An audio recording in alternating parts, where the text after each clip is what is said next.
You know, if you're breathing, you probably have challenges in life. You probably have some hard things that you need to address. And when challenges come up, we need strength to help us get through. The real question is, where do you find strength for the challenges ahead?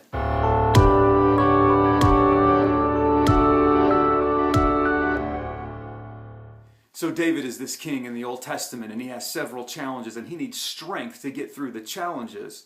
And so here's one of the challenges that he has. It says in 1 Samuel chapter 30 and verse 5 that David's two wives had been captured. Get that? His two wives had been taken away. Now David was greatly distressed. You can imagine that. He was greatly distressed because the men were talking of stoning him. On top of his wives getting stolen, that his men were talking about killing him, and each one was bitter in spirit because of his sons and daughters. And David needed strength. But listen what it says next. But David found strength in the Lord his God. David found strength in the Lord. And that wasn't some mamby-pamby, like just saying thing. Like, here's a guy whose life is being turned upside down. And it says that David finds strength in the Lord. Now that's challenging to me because most of the time I want to find strength in some of the resources that I have. I want to find strength and say, I'm going to throw some money at this. I want to find strength and say, who can I call that can take care of this problem? I want to find strength in a lot of other things and not find strength in the Lord right away. See, we have problems if we address our problems but without going under the strength or in the strength of God.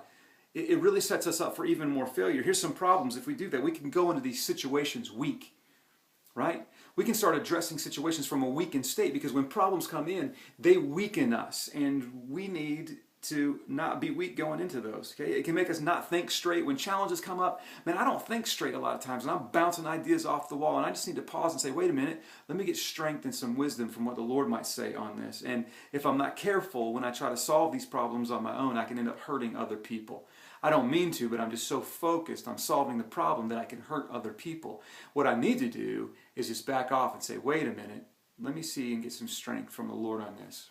So I had a friend who recently had some challenges in life in that one of his cars, his wife's car actually, his transmission blew up. And so if you've had that happen, you know it's huge. It's this big monumental repair. And so his car's about on its last leg anyway. And so he's milking it along, and he's like, I don't know what to do here. And so his transmission blows. He's like, do I get a new car? What do I do? I want to be financially responsible. I want to do what's the best for my family. And so in the middle of all that, instead of solving the problem and charging through, he just said, I need to stop for a day. And he told his wife, I just want to stop. Let's just stop this for a couple days. Kick back. Let's just lean into what God might have to say. Let's take a breath, and then let's readdress it. And what happened was, and he said, after I got a little bit of sleep, after I was able to process and get some strength from the Lord, I was able to make a clear decision on what to do. Because he found strength not in fixing the transmission, or not in buying a new car, or not in solving the problem. He found strength in listening to what God may have to say about that. And I would do so well to do the same, and I bet you're like me as well. But I would be interested to know if you'd make some comments below. I'd love to hear from you in answer to this question. What practical things do you do to strengthen yourself in the Lord? How is it that you listen to Him? What are some things and practical things that you do to gain strength from God? I look forward to hearing what you have to say.